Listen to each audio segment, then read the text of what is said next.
Boza tellement ebele ya kolanda solo la plus ya mokola lelo yango ebandi mbote na bino. Président ya chambre basse ya parlement, le professeur Vital Kamerhe Ayambaki, Lobieleki, secrétaire général adjoint ya Nations Unies en charge ya métier, Yapé Jean-Pierre Lacroix, détail Nélément. Préoccupé na retour ya Kimia na République démocratique du Congo, speaker ya chambre basse ya parlement, le professeur Vital Kamerhe Ayambaki Lobieleki, secrétaire général adjoint ya Nations Unies en charge ya métier ya Kimia, Jean-Pierre Lacroix en mission officielle na République démocratique du Congo. Jean-Pierre Lacroix pe Vital Kamerhe basololaki na likambo etali processus de paix na République démocratique du Congo pe soutien ya Nations Unies na befort oyo mokonzi ya mboka son excellence Félix Antoine Tshisekedi Tshilombo Fachi Beton azali ko fournir po na ko pacifier partie est ya mboka na biso République démocratique du Congo. Jean-Pierre Lacroix a salué également à engagement ya République démocratique du Congo na processus de paix ya Luanda pe ya Nairobi, aussi ba pertinence ya ba parti nyonso concerné pote Kimia ezonga libela. Par ailleurs, a rappelé qu'il na président de l'Assemblée nationale qui rôle aux Nations Unies azali kozela na parlement congolais et zali ya ko s'investir na renforcement ya appareil sécuritaire congolais pe ko soutenir ba résolution nyonso oyo ezwamaki na recherche ya Kimia na République démocratique du Congo. Il y a des centaines de milliers de personnes qui sont protégées par les Nations Unies, la MONUSCO, les agences humanitaires, les ONG. Et ces populations, elles ont besoin, et elles le disent d'ailleurs, d'un soutien continu. En même temps, évidemment, le renforcement de la présence de l'État congolais, et c'est évidemment notre objectif, qui va de pair, qui est complémentaire avec la poursuite des efforts de paix. Nous sommes très engagés dans ce domaine, je l'ai dit, à la fois les soutiens politiques aux efforts, notamment le processus de Luanda, les efforts sous les auspices de la médiation angolaise. Nous lui apportons aussi un soutien opérationnel avec les moyens de la MONUSCO pour soutenir notamment la vérification du cessez-le-feu. Nous avons demandé et obtenu au Conseil de sécurité qui nous donne un mandat pour soutenir davantage, avec les moyens de la MONUSCO, la force de la SADC, la SAMI RDC. Donc vous voyez qu'il y a un ensemble de tâches qui concourent tous au même objectif, qui est de faire revenir la paix, une paix durable à l'est du Congo et dans l'ensemble de la région. Professeur Vital Kamerhe, président de l'Assemblée nationale, a passé en revue la grande ligne d'aboutissement total et processus de paix dans la sous-région ya Grand Lac. Par ailleurs, Vital Kamerhe insiste sur la nécessité et inclusivité ya bactère nyonso na résolution finale issue na processus de paix déjà enclenché. Speaker ya chambre basse ya parlement a révélé que l'Assemblée nationale, à travers les élus nationaux, va sensibiliser déjà la population sur le processus de paix en cours. D'autre part, a rappelé que à travers diplomatie parlementaire agissante, l'Assemblée nationale est déjà à pied d'œuvre dénonçant guerre injuste oyo ezali imposée na Rwanda. P a invité qui n'a même occasion, les partenaires internationaux va s'impliquer dans la recherche ya Kimia na République démocratique du Congo. Na oetali demande ya Madame Bintou Keita, représentante spéciale ya secrétaire général ya Nations Unies na République démocratique du Congo, oyo azalaki ko accompagner Jean-Pierre Lacroix, speaker ya chambre basse ya parlement. Le professeur Vital Kamerhe atalisi ke plénir moko et kosalama esika wapi et kozala tribune po na MONUSCO baya ko expliquer na population pe na ba élu du peuple quelques zones oyo etikala flou en rapport na exécution na mission na bango na République démocratique du Congo. Yo!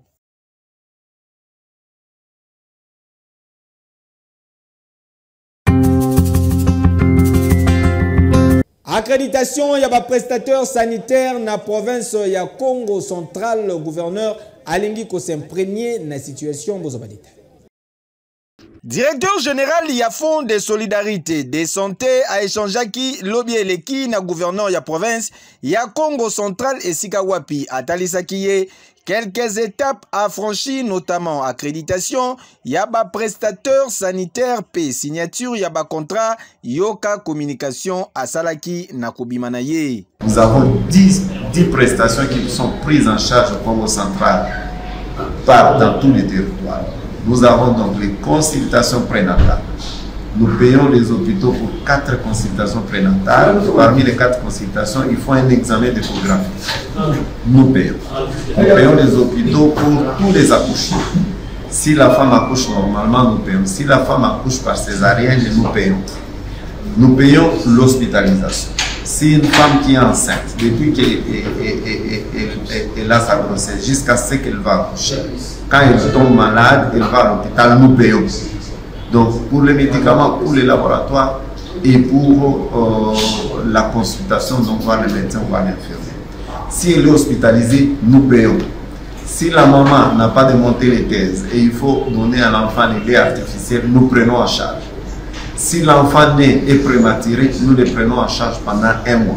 S'il est dans la province, nous le prenons en charge. Donc c'est toutes ces prestations.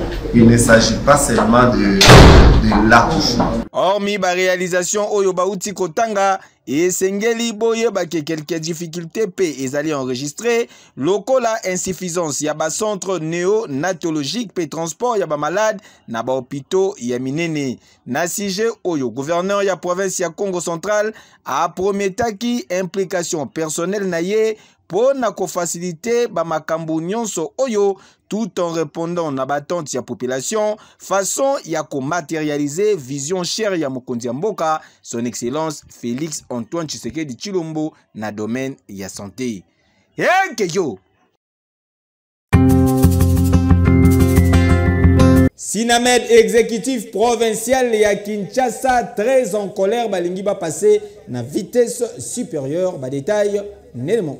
Le bureau exécutif provincial du Sinamed, ville province de Kinshasa, condamne avec la dernière énergie le traitement dégradant et humiliant infligé à nos consoeurs et confrères regroupés dans la coordination de médecins non primés par les forces de l'ordre, alors qu'ils ne faisaient que revendiquer pacifiquement leur droit le plus légitime, celui de leur rémunération qui ne se fait que attendre. Pour rappel, le 21 septembre 2022, il y a 2 ans, le médecin des services publics de l'État, membre du Sinamed, ville-province de Kinshasa, se sont vus tabassés, molestés, humiliés, de biens volés au vu de la communauté nationale et internationale sans aucune réparation jusqu'à ce jour. De ce qui précède, au vu de l'inaction du gouvernement de la République, de sa mauvaise foi, de reléguer au dernier rang les revendications des professionnels de santé en général et celles de médecins en particulier, jugées légitimes et fondées par le gouvernement lui-même, le bureau exécutif provincial invite alors tous les médecins membres du Sinamed de capitaliser ces actions, car dans un bref délai, nous vous inviterons dans des assemblées générales extraordinaires afin de décider sur notre sort, sur notre avenir et d'en prévoir des actions de grande envergure. Digitalisation, il y a des taxis, moto, ezali ko préoccupé. Ministre provincial, il y a transport, il y a ville, il y a Kinshasa, reportage.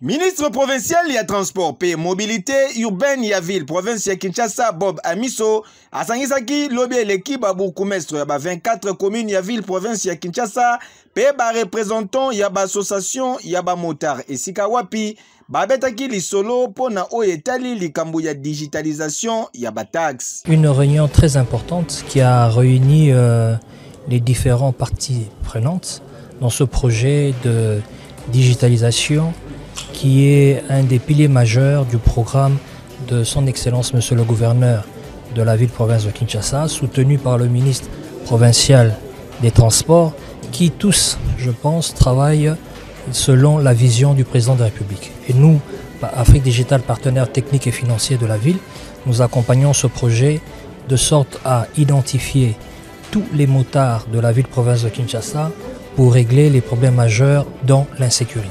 Et Sengel Boyoba ke mesure oyo ezalaki amorcé avant koya ya ministre ya transport kasi ekutana na ba difficulté ebele po na mise en œuvre na yango likolo ya bozangi boyokani entre ba partenaires po na oyetali ba prix pe uniformisation ya ba documents administratifs. Un document qui est uniformisé, je crois que ça va aider les motocyclistes de marcher librement sur la voie publique. Et pourtant, opération Oyezali ko représentait urgence sécuritaire, ya gouverneur, ya ville, province, ya Kinshasa, excellence Daniel Bumba, parmi ba piliers majeurs, ya programme naye, parce que ezali ko consistait pour na ko identifier ba motard oyo ba kozo ba identifiant, pe ba code qui est personnalisé, et lo ko permettre ko tracer ba mouvement nyonso, ya ba moto na ville. Il faut que la ville soit sécurisée et avec la digitalisation de cette taxe-là, les choses vont bien marcher. Ah oui, Oyezali ko démontrer réaffirmation ya Mokondi Mboka, son excellence Félix Antoine Tshisekedi Tshilombo pour na ko moderniser secteur oyo pe ko impliquer acteurs nyonso na vision na ye ya transformation positive ya République démocratique du Congo. Fachibe béton. Yenkejo. Botika na yebisa bino ke Moussala, inspecteur général ya finance, chef de service Gilles Alingete, messieurs, l'alligator azali kosala endimami na mitema ya ba congolais nyonso ba détail na commentaire oyo.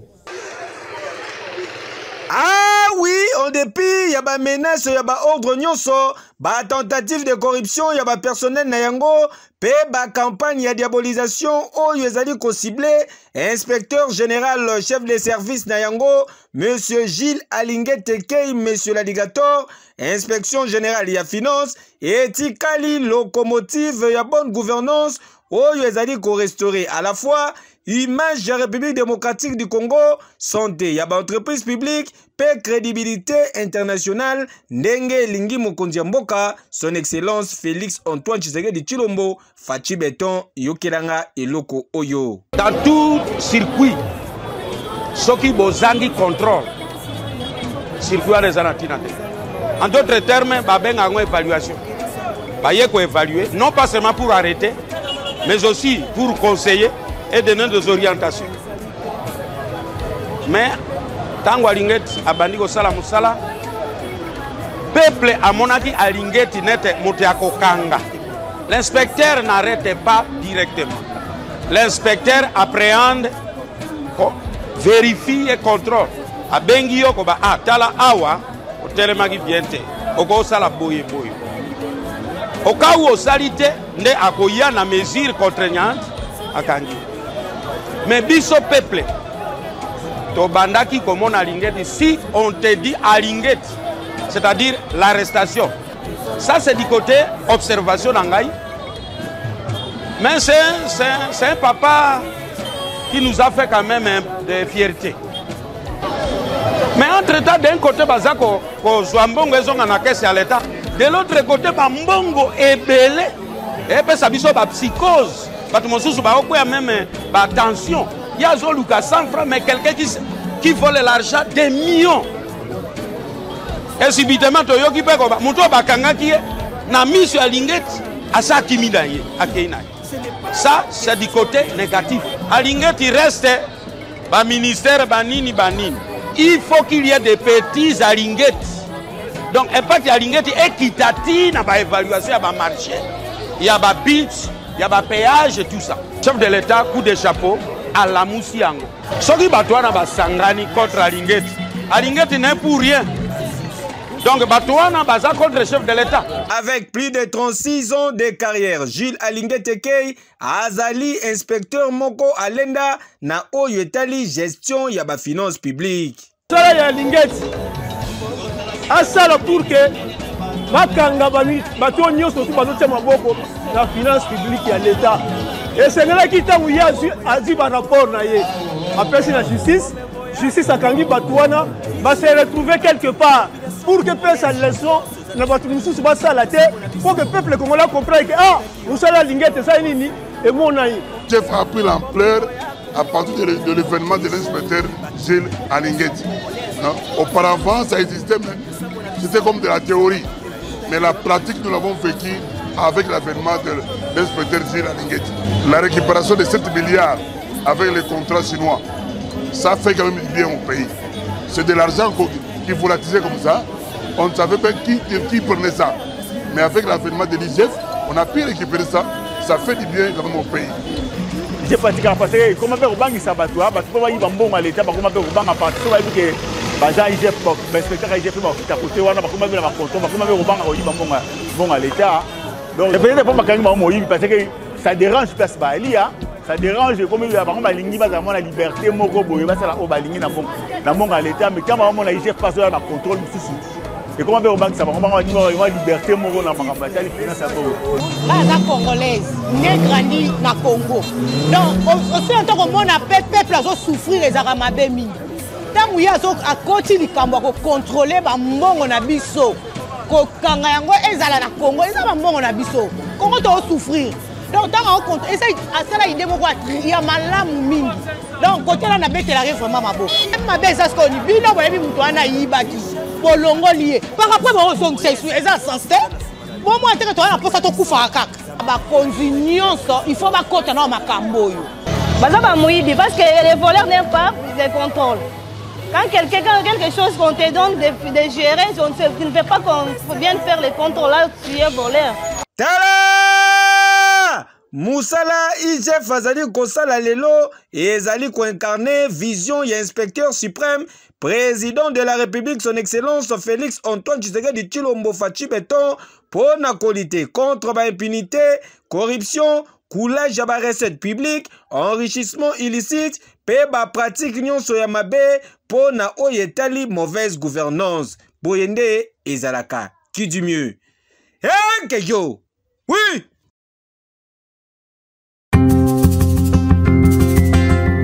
Bakangi Ndoyi ya artiste comédien Muyombe Gauche azali parmi bakulu na oyo bachami maboko na la police ya ville province ya Kinshasa reportage. Ba élément ya la police ya ville province ya Kinshasa ba menaki ba opération moko musclé lobby eleki na ba point chaud ebele awa na ville esika wapi bakangi mupiku ya bana mibali oyo bozali komona boye bango bazali bakulu na oyo bazali ko terroriser population boza na idete yoka eloko oyo OMC les qui a presque tout qui on terrorisé qui ça mobimba mais les très dangereux yo très dangereux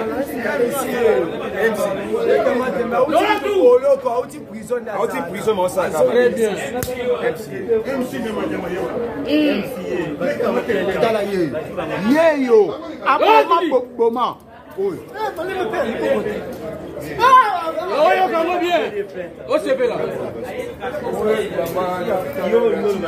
Mususu yeyo mwana mobali oyo bozali komona azali Ndoyi ya Muyombe Gauche bakanga bakraka balemba oyo boyokaka yeyo yoka lisolo ye aza mwana oyo ya masamba oyo ya théâtre akufa azana meme nona Muyombe Gauche Edmond Masamba nani Muyombe Gauche Edmond chaque fois so bakangi il est mal limité yenda ya kusaka mais pour le moment non Muyombe Gauche papa na kufa pour le moment donc population qui s'inspire donc de dos au papa pour les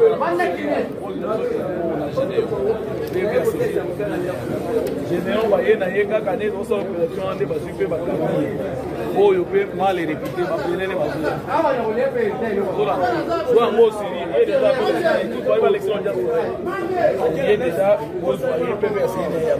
Na tournaye commandant oyo amenaki ba opération apesaki ba éclaircissement na moi c'est plus que bango ba mesana déjà que na butu nde opération ça na butu et comme na butu ba kenda kulala ko batama ba place mususu. C'est ainsi que lelo on les a surprendre bango na moi pour que tout traquer bango. Donc tout changer système pour que tout traquer bango lelo na moi. Si kotala na ba image na uzo ba image na bango aussi de place. Tout traquer penza donc de vrai puisque biso tous éviter ba arrestation arbitraire bikanga kanga.